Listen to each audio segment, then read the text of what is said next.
Hello, good morning. നമുക്കിന്ന് അരി ഉഴുന്ന് ആട്ടാനിടാം കേട്ടോ. ഇഡ്ഡലിക്ക് മാവരയ്ക്കാമേ. എല്ലാവരും മാവരച്ച വീഡിയോ ഒക്കെ ഇട്ടിട്ടുണ്ട്. ശരി, നമ്മുടെ ചാനലിൽ ഒന്നിടാം. ഇതെന്നാ റേഷനരിയാണ് കേട്ടോ. 3 ഗ്ലാസ് റേഷൻ പുഴുക്കലരി. 3 ഗ്ലാസ് റേഷൻ അരിക്ക് 1.25 ഗ്ലാസ്, 1.5 ഗ്ലാസ് ആയാലും കുഴപ്പമില്ല. 3 ഗ്ലാസ് പുഴുക്കലരിക്ക് 1.25 ഗ്ലാസ് പച്ചരി. ഞാൻ ചോറൊന്നും ചേർക്കാറില്ല. ഈ പച്ചരിയും പുഴുക്കലരിയും സാധാ റേഷൻ കടയിലെ പച്ചരിയും റേഷൻ കടയിലെ പുഴുക്കലരിയുമാണ്. ഇത് നമ്മളൊരു 2-3 പ്രാവശ്യം കഴുകി. അത് കഴിഞ്ഞിട്ടുണ്ടല്ലോ, ഈ റേഷനരിക്കൊരു മണമുണ്ട്. അതിന് നമ്മൾ എന്തോ ചെയ്യണമെന്നാൽ കല്ലുപ്പിട്ടിട്ട് നല്ലപോലെ തേച്ച് കഴുകുക. ഓക്കെ, നല്ലപോലെ തേച്ച് കഴുകി വെള്ളം തെളിയുന്നത് വരെ ഒരു 5-6 പ്രാവശ്യം കഴുകണം. കഴുകിയിട്ട് ഞാൻ കാണിച്ചു തരാം. നല്ലതുപോലെ കഴുകിയിട്ടുണ്ട്. കഴുകി നല്ല വെള്ളം തെളിഞ്ഞിട്ടുണ്ട്. ഓക്കെ, ഇതിനകത്ത് ഇനി 2 മണി കുറച്ച് ഉലുവയുടെ ഇട്ടിട്ട് നമുക്ക് കുതിരാനായിട്ട് മാറ്റി വയ്ക്കാം. ഇത് കണ്ടല്ലോ, നമ്മൾ അരി കഴുകി എടുത്ത് വെച്ച്. അരിക്കകത്ത് ഞാൻ ഉലുവ ഇട്ടില്ല. വൈകുന്നേരം നമ്മൾ അരയ്ക്കാനെടുക്കുമ്പോൾ ഞാൻ ആ വെള്ളം ഊറ്റി കളഞ്ഞിട്ടാണ് അരയ്ക്കുന്നത്. അപ്പോൾ ഈ ഉലുവ നമ്മൾ അരിക്കകത്തിട്ട് ഈ ഉലുവയുടെ ഗുണം കൂടെ ആ വെള്ളത്തിൽ അങ്ങ് പോകുമല്ലോ. അതുകൊണ്ട് ഉലുവ നമ്മൾ സെപ്പറേറ്റ് ഒരു ഗ്ലാസ്സിനകത്തിട്ട് കുതിർക്കാനായിട്ട് വെക്കുക. അരിയും കുതിർക്കാനായിട്ട് വെക്കുക, ഉലുവയും ഇങ്ങനെ വെള്ളത്തിലിട്ട് കുതിരാനായിട്ട് വെക്കുക. ഇനി നമുക്ക് ഉഴുന്നെടുക്കാം. ഇതാണ് എൻ്റെ ഉഴുന്നിൻ്റെ ഗ്ലാസ്. അതായത് നമ്മൾ 3 1/2 4 ഗ്ലാസ് അരി എടുത്തിട്ടുണ്ട്. ഇതൊരു 100 ഉഴുന്ന് കൊള്ളുന്ന നാഴിയാണ് കേട്ടോ. 100 ഉഴുന്ന് കൊള്ളും. ഇതിന് നമുക്ക് ഒരു ഗ്ലാസ് ഒരു 150 ഉഴുന്ന് മതി. 150 ഉഴുന്ന് ഇത് നമ്മൾ എടുത്തിട്ടുണ്ട്. ഇനി നമുക്കിത് വൃത്തിക്ക് കഴുകി 3-4 ചുട്ടം നല്ലപോലെ കഴുകി ഇതിനെ വെള്ളം ഒഴിച്ച് കുതിരാൻ വയ്ക്കണം. ഒരു 3/4 ഭാഗം കുതിർന്ന് കഴിയുമ്പോൾ നമുക്കിതിനെ എടുത്ത് ഫ്രിഡ്ജിൽ വയ്ക്കാം. അപ്പോൾ നല്ല തണുത്ത വെള്ളം കിട്ടും. നമുക്ക് അരി അരയ്ക്കാനിടുമ്പോൾ തണുത്ത വെള്ളം തളിച്ച് അരച്ചെടുത്താൽ നല്ല അടിപൊളിയായിട്ട് ഉഴുന്ന് ഗ്രൈൻഡർ നിറച്ച് ഉഴുന്ന് കിട്ടും. അതുകൊണ്ട് നമുക്കിത് കഴുകി വെള്ളത്തിലിട്ട് കഴുകി ഫ്രിഡ്ജിൽ വയ്ക്കാം. ഇനി ഇതെല്ലാം കുതിർന്ന് കഴിഞ്ഞിട്ട് ഞാൻ അരയ്ക്കാറാകുമ്പോൾ കാണിച്ചു തരാം. ഓക്കെ. ഹായ്, നമ്മൾ രാവിലെ അരി ഉഴുന്ന് അരയ്ക്കാനെല്ലാം വെള്ളത്തിലിട്ട് വെച്ചിട്ടുണ്ടല്ലോ. ഇപ്പോൾ ഒരു 8 മണിക്കൂറായി. നമുക്കിനി അരയ്ക്കാൻ തുടങ്ങാം. ഓക്കെ, ഉഴുന്ന് അരയ്ക്കാൻ ഇട്ടിട്ടുണ്ട്. ഇപ്പോൾ ഇതിനകത്ത് ഇത്രയേ ഉള്ളൂ ഉഴുന്ന്. ഇത് അരച്ച് കഴിയുമ്പോൾ കണ്ടോണം, പാതിക്ക് മേലെ ഉഴുന്ന മാവ് നമുക്ക് കിട്ടും. അരച്ചിട്ട് കുറച്ചുകൂടെ അരച്ച് വന്നിട്ട് കാണിക്കാം. അരഞ്ഞുകൊണ്ടിരിക്കുന്നുണ്ട്. ഇപ്പം ഇത്രയായിട്ടുണ്ട്. നമ്മൾ വെള്ളം അങ്ങനെ കോരി ഒഴിക്കരുത്. കൈ കൊണ്ട് ഇങ്ങനെ ഐസ് വെള്ളം, നമ്മൾ ഉഴുന്ന് കുതിർന്ന് കഴിഞ്ഞിട്ട് ഫ്രിഡ്ജിലാണല്ലോ വെച്ചത്. അങ്ങനെ ഇപ്പോൾ ഉഴുന്ന് വാരി ഇട്ടിട്ട് ആ വെള്ളം ഉണ്ടല്ലോ, അത് നമ്മൾ കുറേശ്ശെ ഇങ്ങനെ തളിച്ച് കൊടുക്കുകയും ചെയ്യാം.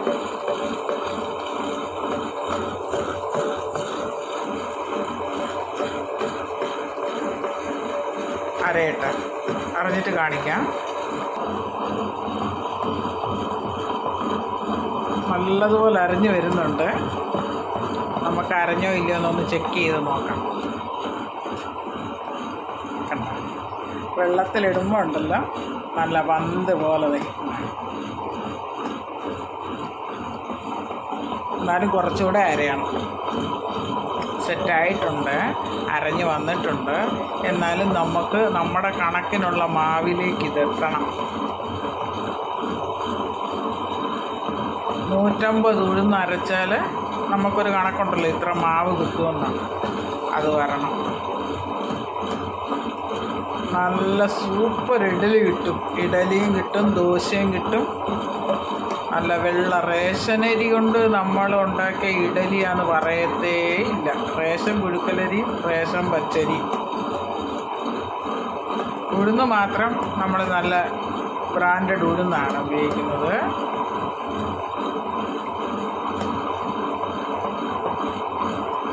നല്ലപോലെ അരഞ്ഞിട്ട് നോക്കാം. ഉഴുന്ന് നല്ലോണം അരഞ്ഞിട്ടുണ്ട്. ഗ്രൈൻഡറിൻ്റെ 1/4 ഭാഗത്തോളം നല്ലപോലെ അരഞ്ഞ് വന്നിട്ടുണ്ട്. നമുക്കിനി ഉഴുന്ന് മാവ് എടുത്ത് മാറ്റാം.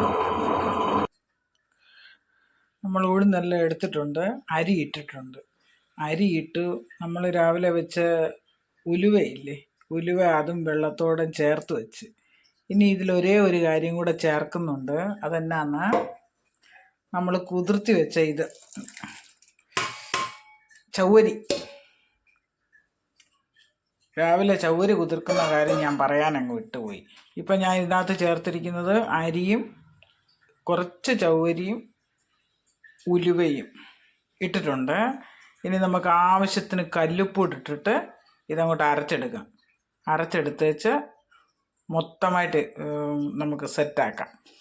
ഇത് മൊത്തം അരച്ച് നമ്മൾ എടുത്ത് ഉഴുന്നിൻ്റെ കൂടെ മിക്സ് ചെയ്ത് നമുക്ക് നാളത്തേന് ആവശ്യമുള്ള കുറച്ച് മാവ് മാത്രം എടുത്തിട്ട് ബാക്കി മാവ് പുളിക്കാതെ ഫ്രിഡ്ജിൽ കയറ്റി വയ്ക്കണം നമുക്ക്. ഓക്കെ, അരച്ചിട്ട് 1 by 1 ആയിട്ട് പറഞ്ഞ് കാണിച്ചു തരാം.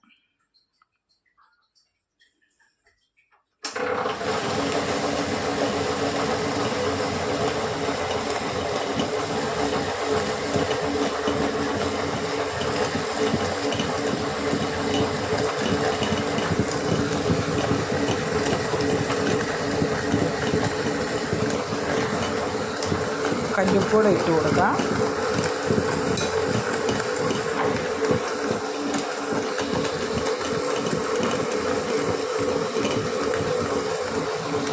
ഇത്ര കല്ലുപ്പ് ഇട്ട് കൊടുക്കാം.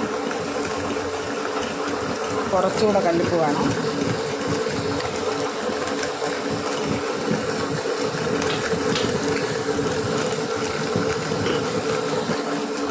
കല്ലുപ്പൊടി ഇട്ട് കൊടുത്തിട്ടുണ്ട്. ഇനി ഇതെല്ലാം കൂടെ ചേർന്ന് നല്ലപോലെ അരഞ്ഞിട്ട് നമുക്കെടുക്കാം. നല്ല ഫൈനായിട്ട് അരയണം. ഇനി നമ്മളിതിനകത്ത് ഉപ്പ് ചേർക്കാനോ ഒന്നും പോകണ്ട. നമ്മൾ ആവശ്യമുള്ളപ്പോൾ എടുത്ത് വെളിയിൽ വെച്ചിരുന്നാൽ മതി.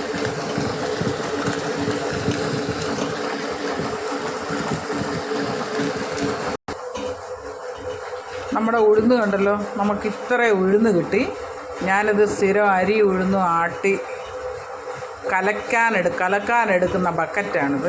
ഏറെ മാവുള്ളതുകൊണ്ട് നമുക്ക് നല്ലോണം ധാരാളമായിട്ട് കലക്കാനായിട്ടാണ് ഈ ബക്കറ്റിനകത്ത് എന്നെ എടുത്തതെന്ന് ഓർക്കരുത്. ഇത് ഞാൻ ഇതിനായിട്ട് മാറ്റി വെച്ചിരിക്കുന്ന ബക്കറ്റാണ്. ഇത്രയും മാവ് കിട്ടി. ഇനി നമുക്ക് അരി കൂടെ അരച്ച് മൊത്തമായിട്ടിട്ട് കാണിച്ചു തരാം.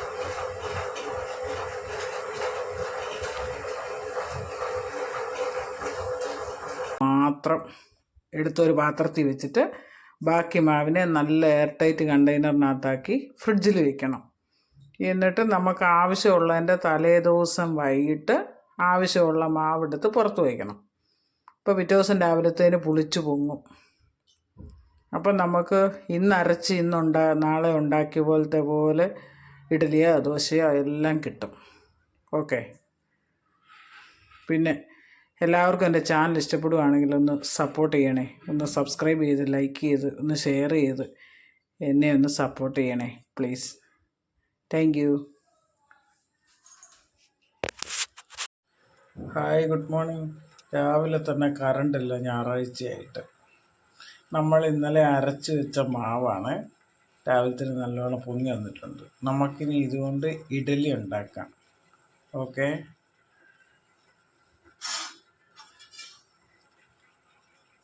ചെറുതായിട്ടൊന്ന് കലക്കിയാൽ മതി, ഒത്തിരി ആയിട്ട് ഇളക്കണ്ട.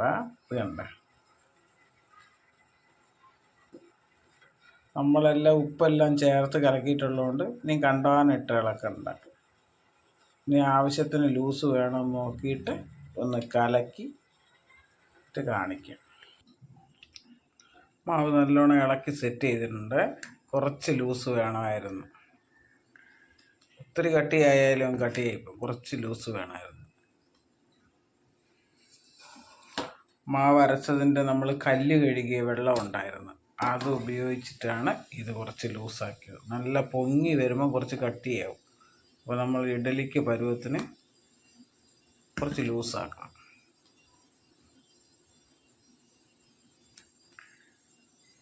നമ്മൾ ഇഡലി ഒഴിക്കാം. ഇതാണ് എൻ്റെ ഇഡലി തട്ട്. 3 തട്ട് ഉണ്ടാക്കാം. ഇതാണ് തട്ട്. 21 എണ്ണം ഉണ്ടാക്കാം. 3 തട്ടിൽ നമുക്കൊരു ട്രിപ്പ് ഇഡലി മതിയാവും. ഓക്കെ, ഇനി ഒഴിക്കുമ്പോൾ കാണിക്കാം. വെള്ളം ഇത് ഞാൻ ഇവിടെ വന്ന് മേടിച്ച അപ്പച്ചമ്പ, നാട്ടിൽ നിന്ന് മേടിച്ച ഉണ്ടായിരുന്നു. അത് പോയി ഇപ്പോൾ ഇവിടുന്ന് മേടിച്ച അപ്പച്ചമ്പ. എനിക്ക് ഇഷ്ടപ്പെട്ട അപ്പച്ചമ്പ ഇത്. ഇഡലി നല്ല ഷേപ്പിന് കിട്ടും. ഒത്തിരി വലിപ്പമില്ല ഇഡലി തട്ടിന്. ഒരു മീഡിയം സൈസ് ഇഡലിയാണ് കിട്ടുന്നത്.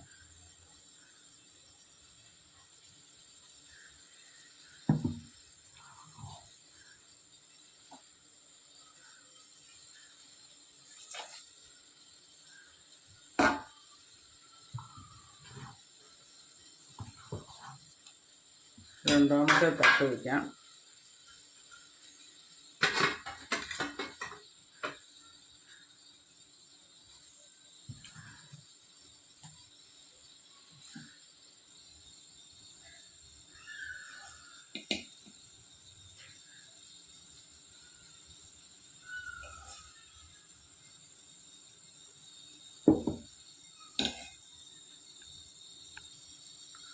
എല്ലാം ഒഴിച്ചിട്ടുണ്ട്. ഓക്കെ, ഇനി നമുക്ക് മൂടി വയ്ക്കാം. ഒത്തിരി അങ്ങ് പ്രശ്നമൊന്നും ചെയ്യണ്ട, ചുമ്മാ ലൈറ്റാக മൂടിയാൽ മതി. നല്ല ഫുൾ ഫ്ലെയിമിൽ ഒരു 5 മിനിറ്റ് ഇരിക്കട്ടെ. അത് കഴിഞ്ഞ് നമുക്ക് മീഡിയം ഫ്ലെയിമിലോട്ട് മാറ്റാം. ഇനി ഇഡലി വെന്ത് കഴിഞ്ഞ് കാണിക്കാം. നമുക്ക് തുറന്ന് നോക്കാം.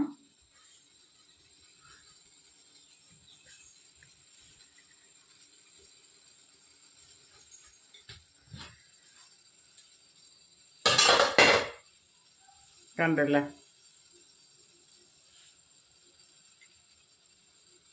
2 മിനിറ്റ് കൂടെ ഇരിക്കണം.